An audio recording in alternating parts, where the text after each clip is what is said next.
Tangis pilu Joko Hutagaol menjemput jenazah istrinya, Dian Novitasari, yang dibunuh di Hotel Citra Dream, Semarang, Jawa Tengah. Joko Hutagaol dan Dian Novitasari dikaruniai 2 anak dan selama ini tinggal di Durensawit, Jakarta Timur.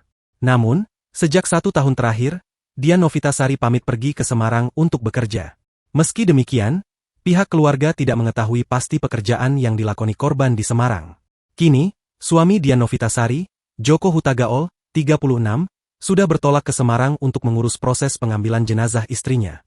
Rencananya, jenazah Dian bakal dimakamkan Teluk Pucung, Kota Bekasi. Sosok Dian Novitasari sendiri diungkap oleh ibu mertuanya, Boru Manurung, 59. Boru Manurung menuturkan, sejak 1 tahun terakhir Dian memang pamit pergi ke Semarang untuk bekerja.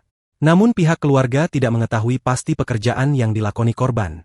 Pasalnya sudah 1 tahun terakhir Manurung tidak berkomunikasi dengan Dian, sehingga pihak keluarga mengaku terkejut saat mendapat kabar duka dari kepolisian. Di mata Boru Manurung sebagai seorang mertua, Dian merupakan sosok menantu yang baik dan tidak memiliki masalah dengan keluarga besar selama tinggal di wilayah Pondok Kopi. Hubungan antara mertua, ataupun dengan ipar baik-baik saja. Makanya kita kaget pas mendengar kabar dari kepolisian, kenapa sampai kejadian dibunuh seperti ini? Ujarnya, Selasa, 10 Juni 2025.